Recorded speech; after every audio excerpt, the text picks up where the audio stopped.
podemos terminar esta entrevista con el tercer cajón, último cajón de esta entrevista, que tiene que ver con tu consigna, y es: el derecho es para la gente. Quizá la frase que te caracteriza, la hemos visto en tu Instagram, la hemos visto en tu podcast, incluso has estado últimamente en otros podcasts, he estado por ahí viendo que has hecho como una especie de gira espectacular. Y pues cuéntanos un poco cómo nace esa consigna y qué tal ha sido esa experiencia, no solamente enseñando desde las redes sociales, sino también enseñando desde la academia, que sabemos que has estado como profe.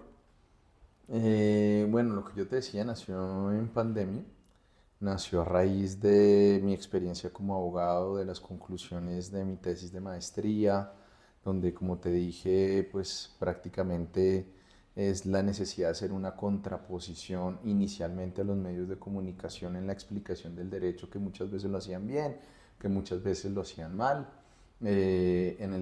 generando sensaciones de impunidad inexistentes, típico caso de no aplicación de una medida de aseguramiento y ya hablan de impunidad cuando no tiene nada que ver con eso. Pero pues obviamente fue una idea que arrancó de una forma y ha tenido la versatilidad de irse modificando con el tiempo, de Claro. irse ajustando a las necesidades, de una idea que me ha replanteado por completo lo que para mí es el derecho y la función social que tiene que tener un abogado en la sociedad. Mm, y prácticamente es un ejercicio de democratización del derecho porque, como yo te decía, parte también de una crítica al abogado como una persona, una profesión que monopoliza el conocimiento del derecho, cuando el derecho realmente es algo que todas las personas tienen que tener. Tienen que tener conocimiento sobre sus derechos, sobre sus posibilidades, cómo enfrentarse a arbitrariedades, cómo cuestionar situaciones, cómo tener sentido crítico con los gobernantes, con las Claro. instituciones públicas. Hay mucho de política criminal ahí, Hay ¿no? de todo, hay de todo, hay de todo. Pero en el fondo es poder empoderar a las personas para que tengan sentido crítico desde lo político, desde lo jurídico, ¿cierto? Porque finalmente creo que una de las formas para hacer que tengamos una sociedad más justa, más equitativa y más libre es naturalmente con que las personas conozcan el derecho. Entonces, ha tenido muchísimas aristas diferentes, desde temas de legítima defensa, desde temas de derechos fundamentales, desde temas de entendimiento, obviamente con respecto a las otras especialidades. Yo trato de revisar aspectos básicos, porque es que no soy, yo acá no pretendo eh, que deje de existir el rol del abogado, Ok. pero yo entiendo que el abogado solo debería estar para cuestiones indispensables y no Mm. tenemos que permear absolutamente todas las actividades de las personas, incluso fundamentales, por tener el miedo de perder el monopolio del uso del derecho. Claro, y es muy importante, muy contundente lo que has estado contando, incluso en este cajón, que pues es fundamental. El tema del conocimiento incluso va más allá de cómo las instituciones se expresan, sino también cómo los autores se expresan. Creo que el común denominador del estudiante de primer semestre es: no entiendo este libro, no entiendo a Beccaria, no entiendo a Rothschild, no entiendo porque precisamente está escrito en un argot un poco complejo y que no debería ser así. De hecho, yo creo que todo el mundo debería poder entender de los delitos y las penas, o los libros de Nodier, y bueno, tantas otras cosas que podemos abarcar en conversaciones más profundas. Y ya que decimos que el derecho es para la gente, y quiero terminar con esta pregunta, sabemos que te gusta el fútbol, que eres muy hincha de Millonarios, que estás muy pegado a Millos, que vas al estadio. Y quiero finalizar con esta pregunta precisamente, y es: si pudieses enmarcar un equipo de fútbol, si pudieses formar un equipo de fútbol con penalistas, de todos los que conoces, de todos los que hay en el país, y esto no es publicidad gratis, simplemente es una pregunta, ¿cómo sería tu equipo ideal de fútbol? ¿En qué posición colocarías a cada uno? Uy, fue madre, pues que hay que poner 11. Son muchos, ¿no? Sí. No es un partidito 5 Ahora para bien, 5. no, pues si me das la licencia, sin duda el arquero tendría que ser uf, Ferraioli. Ok, Ferraioli. Un tipo que dé garantías en el arco. Como buenas defensas, como muros de contención, deberían ser personas que hayan tenido unas luchas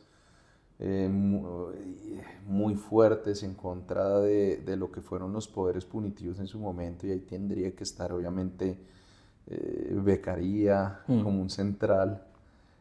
Como un central. Sí, claro, alguien que es que lo de Beccaria fue revolucionario porque planteó bases de contención del poder punitivo contra las monarquías en su momento que pues ejercían, y contra las ordalías mismas, Claro. gestadas y garantizadas desde la iglesia y la monarquía. ¿Tienes un equipo de 11? Sí, de 11, pues. Tantos penalistas que conoces, ¿no? ¿Quién No, pero colocarías? es que también hay que articular muchas ideas ahí. Bueno, ahí también... Sin explicarlo mucho, puedes tirarlo.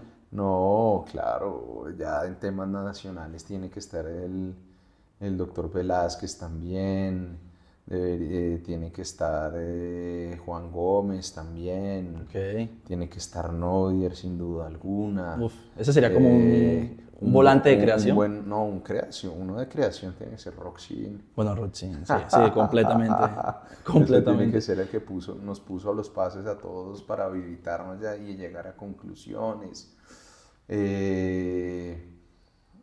Uy, madre, es que también hay yo creo que es muy importante el derecho penal. Nosotros tenemos que dejar de creer, los penalistas, que todo, y los abogados en general, de creer que todo el mundo tiene que girar alrededor nuestro. Sí. Entonces uno tiene que meter en ese tema a sociólogos y a criminólogos. Ok, ok. Porque es que, y a dogmáticos, bueno, a dogmáticos también los hemos metido. Entonces tiene que ser un equipo más interdisciplinario. En la delantera, por ejemplo. En la ¿Quién mete delantera. goles? No, es que esas son versiones muy subjetivas, ¿no? Yo obviamente he tenido grandes maestros. Uno es el doctor David Espinosa Acuña, que fue uno de mis grandes padrinos cuando yo me empecé a litigar, que me llevó bajo su regazo ahí también. El doctor Juan Carlos Forero, que fue mi gran maestro. Él me llevó a mí de tercer semestre a trabajar en su oficina como dependiente y me enseñó muchísimo. Wow. Y me imprimió el amor por el derecho penal. Qué bueno. Ahí también está el doctor Alfredo Rodríguez Montaña, que era su socio en su momento.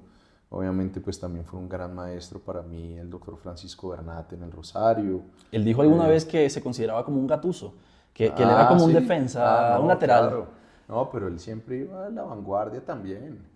Y además fueron personas que fueron a la vanguardia en su momento porque supieron interpretar cuáles eran los medios de comunicación con los que se podían comunicar directamente con la sociedad. No hay nada nuevo bajo el sol. Okay. Lo que yo he hecho con las redes sociales fue interpretar lo que en su momento hizo Bernate, de empezar a generar como más visibilidad del rol del litigante, pero también lo que hizo en su momento el doctor Granados, el doctor Jaime Lombana, de entender que el abogado tiene que apoderarse de los medios de comunicación que hay para comunicarse con la sociedad, para llevar un mensaje de socialización del derecho, que eso es lo que yo hago en redes. Perfecto, perfecto, Juan, de verdad que te agradezco mucho por responder todas esas preguntas. Terminamos con esto nuestras preguntas de contenido, vamos finalizando la entrevista y lo último es las preguntas de sí y no. Nos demoramos un minuto en contestarlas, nunca se las envío, son algo de improvisación y de sorpresa y pues son muy sencillas. La primera pregunta sería, ¿alguna vez veremos el podcast Vamos Pa' Eso en televisión? Sí. Ok. Sí. ¿Algún día te convertirás a esa santa doctrina de la comunidad holística? Nunca. ¿Jamás? Nunca. ¿No podemos tener Nunca. un oli? Ni por ¿No? el berraco, ni No, por el puta. ¿pero por No qué? hay chance. Ok, No, ok. porque hace parte de mi identidad y uno no traiciona su identidad. Listo, No, listo. pero lo de Loli es mamando gallo. Sí, O sea, sí. ustedes saben que es mamando gallo. Afortunadamente, en mis ejercicios constantes de reflexión trato de no caer en generalizaciones, en prejuicios. Eso Obvio. es un tema de mamadera de gallo. Y esa comunidad la quiero un poco. Ah, hombre, claro. Un poco, un poco. ¿Veremos algún día Colombia campeona del mundo? No creo. Qué esperanza, qué tristeza. No creo, y si me preguntan a mí, prefiero que Millonarios gane una Libertadores a que Colombia gane un Mundial. Uy, hermano, y eso que yo no se lo pregunté, Sí. ustedes lo están viendo. O incluso una sudamericana, me importa un carajo. Ay, hermano. Ahora bien, la fiesta es sabrosa, pero creo que es que el fútbol es mucho más que 11 locos corriendo detrás de una pelota, porque uno aprende y construye a lo largo de la vida una cantidad de relaciones alrededor del fútbol que le dan la característica de esa relevancia social y ese método de cohesión social también. Qué bonito. ¿Practicas algún deporte? Tenis y voy al gimnasio. Ah, ok, perfecto. Y Pero pues... eso no era un sí o un no, hermano. La cago ahí si con el practicas algo, contrainterrogatorio. sí, eso sí. Es que hacer una pregunta sugestiva. ¿Y te gustó estar en el escritorio de Luis? Claro que sí, Lucho. Hombre, muchísimas gracias. Muchas gracias. Maravilloso. Gracias, Juan, por estar con nosotros.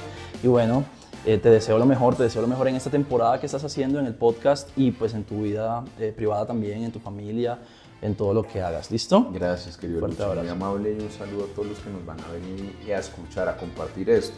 Muchísimas gracias a todos ustedes por estar en este episodio de El Escritorio de Luis. Gracias por sintonizarnos. Recuerden que nuestras redes van a aparecer por acá abajo en la pantalla y nos vemos en una próxima porque esto fue El Escritorio de Luis. hasta pronto.